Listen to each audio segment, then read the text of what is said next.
Bom, pessoal, voltei com a segunda parte do vídeo que eu tinha feito ali a respeito dos charlatões, né, que enganavam as pessoas com falsos milagres, com falsas possessões demoníacas e essas manifestações de revelação e tudo mais, né? Eu mostrei de forma técnica como é que aquilo é feito em muitas igrejas, mas esse segundo vídeo vem para acrescentar outro, porque não há somente a parte técnica, a parte ilusionista, mas também existe a parte do sobrenatural de verdade. Sim, pessoal, por mais que existam muitos charlatões que não tem nada a ver com milagres ou com coisas sobrenaturais, nós como cristãos sabemos que o mundo espiritual existe e que demônios existem, Satanás está por aí, que Deus também existe e que ambos têm poderes. Então sim, em muitas religiões se mexe com coisas espirituais de fato. Vou te dar um exemplo disso. Em igrejas neopentecostais, por exemplo, você conhece algumas delas, pelo menos três que o nome é bem parecido. E eu vou falar que eu não tô nem aí. Igreja Mundial do Poder de Deus,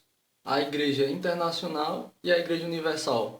Como exemplos, tem outras por aí, várias outras. Mas ali dentro realmente acontecem possessões demoníacas de verdade. E não, isso não quer dizer que nenhum pastor ou obreiro de lá tenha poderes sobrenaturais. Ou que são ungidos de Deus. Vou te explicar como é que isso acontece, por que acontece e com quem acontece. Inclusive a respeito de milagres também. Embora nem tudo que se veja seja verdade, haja muita mentira. Mas no mundo de enganações onde existem milhares de denominações religiosas diferentes, o diabo se aproveita e ajuda essas igrejas a crescerem, porque ele tem o público dele ali preso, engajado. Se você for a uma dessas reuniões de libertação dessas igrejas no qual os demônios se manifestam, você vai perceber que não existe nada de semelhante com as expulsões de demônios que Jesus fazia. Você percebe que sempre que você lê a Bíblia, Jesus ele vai estar expulsando um demônio que já vem manifestado em alguém. Mas nas reuniões, as pessoas não estão manifestadas e não vão manifestar. Os demônios eles são invocados lá dentro, assim como no candomblé,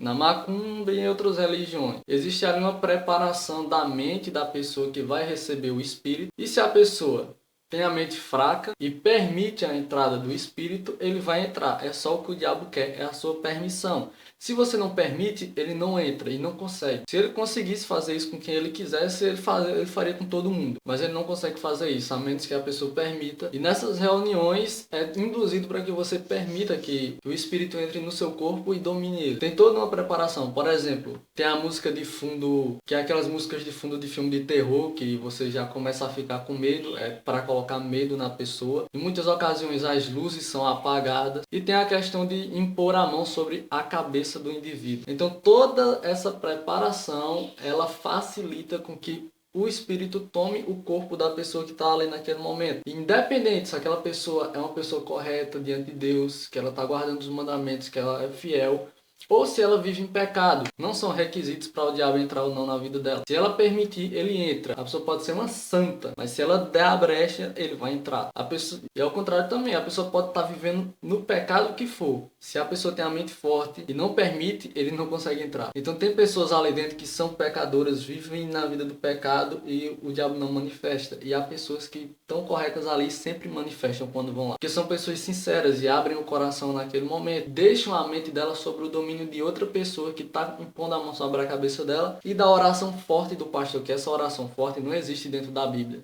Em nenhum momento a Bíblia ensina a fazer oração para manifestar demônio. Se você conhece um pouquinho assim da Bíblia, você sabe que isso não é correto. Você não vê Jesus fazendo isso, você não vê nenhum dos apóstolos fazendo isso. E aí é onde entra a parte dos milagres também. Se o demônio consegue entrar tão facilmente no corpo de uma pessoa e dominá-la quando ela permite, ele também consegue colocar doenças nas pessoas. E essas mesmas doenças, tanto ele consegue colocar como ele consegue tirar. Você vê isso na Bíblia no caso de Jó. Quando Deus permite, ele coloca várias doenças em Jó. Jó quase morre, mas Deus não permite que Jó morra. Então, com qualquer outro ser humano, ele consegue fazer a mesma coisa. Principalmente se a pessoa está afastada de Deus. Então, no momento que você se afasta de Deus, você dá liberdade para o diabo agir na sua vida. Então, algumas pessoas que o diabo coloca a doença nela, vai lá, o pastor ora e a doença desaparece magicamente. Mas na verdade o diabo só tirou a doença naquele momento porque ele queria que você acreditasse que aquilo era um milagre. Não você, porque né, a pessoa que vai lá nessas igrejas aí. E você pode ver que essas igrejas sempre estão envolvidas em alguma polêmica. As pessoas que eram membros, ou que eram obreiros, ou que eram pastores, até mesmo bispos que saem de lá, eles denunciam as coisas erradas que são praticadas. Por quê? Nem todo obreiro sabe das coisas fraudulentas que tem lá dentro. Nem todo pastor sabe também, porque muitos pastores ali estão enganados, achando realmente que são homens de Deus e que têm poder. E até bispos são enganados também. Para você que não esteja nem ligado no quão é escondido esses esquemas corruptos aí dentro dessas igrejas. Agora, como é que eu identifico um homem que é um profeta verdadeiro, um homem que realmente ele é de Deus, ele está de acordo com a Bíblia nos seus princípios? Como que eu sei identificar um profeta de verdade? Como que é que a Bíblia diz? Quais as dicas que a Bíblia dá para você identificar se um homem é realmente um profeta de Deus ou não? Em outro vídeo eu falei sobre o pessoal que revela baseado no conhecimento que ele já tem ou na leitura fria, que é basicamente o que o horóscopo faz, né? Que você diz algumas coisas que se encaixam com a vida de praticamente todo mundo. Então você dá 100%, quase 100% das vezes você acerta. E onde também tem que se tomar cuidado, porque existe também revelações que o próprio diabo conta à pessoa ou revela a pessoa, porque ele pode fazer isso aqui, ó, na mente da pessoa, e a pessoa descobrir coisas da vida da outra pessoa sem realmente ela conhecer e sem pesquisar sobre a vida da pessoa. Acredita, existe de tudo por aí. Tem até testemunho de uma ex-pastora que ela conta sobre isso aí, que ela tinha revelações, ela falava em línguas, ela sentia coisas, ela tirava doenças das pessoas. Só que ela conta que depois o mesmo sintoma da pessoa aparecia nela. Ela era depressiva, ela sofria muito com aquilo dali. E tinha várias revelações a respeito da vida dela, que ela devia casar com uma certa pessoa. Só que cada pastor que ela conhecia dizia que era uma pessoa diferente, que ela tinha que casar. Assim, é bem longa a história dela, mas no final ela acaba descobrindo que na verdade ela só estava sendo usada pelo diabo o tempo todo. E todos esses pastores que acreditavam nisso também. É uma longa história, mas na verdade o diabo ele domina sobre a maior parte das igrejas por aí. Tipo assim, sim, o diabo ele é dono de boa parte das igrejas evangélicas, católicas, várias religiões. Embora muitas pessoas sejam sinceras, independente de qual religião ela está. Deus sabe do coração de cada pessoa. Independente da religião que elas estejam, há pessoas que vão se salvar e há pessoas que não vão se salvar. Não existe, tipo, uma igreja em que só as pessoas daquela igreja vão se salvar. Deus tem pessoas fiéis em todas as religiões. E não cabe a gente julgar, só Ele que sabe. Mas vamos lá, como é que eu identifico um charlatão ou um falso profeta? Primeiro eu vou dizer o que é que eles fazem e depois eu vou dizer o que é que a Bíblia diz e como identificá-lo. Primeiro, se o cara, ele primeiro faz uma oração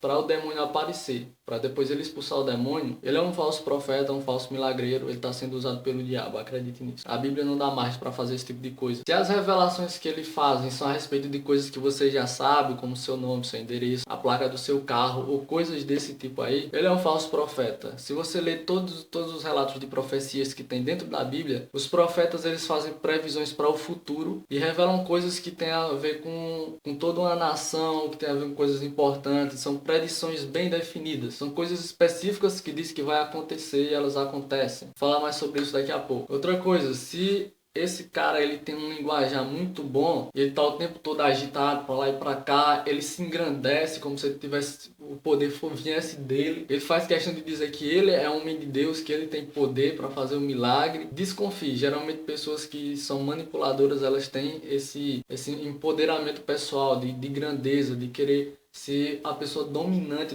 dali. Uma pessoa convertida de Deus realmente, ela tem mais uma postura como a de Cristo, que é de servir. Como lá na Santa Ceia, que o próprio Cristo se ajoelha e lava o pé dos discípulos. Então ele tem uma postura mais de servo, não uma postura dominadora. Essa pessoa também, ela pede dinheiro além do que a Bíblia estipula, desconfia, essa pessoa pode estar querendo só buscar dinheiro e querer se enriquecer às custas dos membros. A Bíblia pede o dízimo e é só 10%. Se ele pedir mais de 10%, ele é um charlatão. Isso é roubo. A oferta na Bíblia não é estipulada, você dá quanto você quiser ou quanto você propôs no seu coração. Claro que a oferta também não vai ser uma esmola, ela é proporcional às bênçãos que você recebe. Quem tem mais dinheiro dá mais, quem tem menos dá menos, mas ela é proporcional ali mais ou menos pelo que você ganha. Mas não existe isso de estipular tanto para você dar de oferta. Se ele pedir uma quantia exata, desconfie também. Ou se ele vender no culto algum tipo de objeto milagroso, ou você tem que dar uma oferta em troca daquele objeto, isso também está errado. Essa prática não é bíblica. A Bíblia diz, de graça recebestes, de graça dai.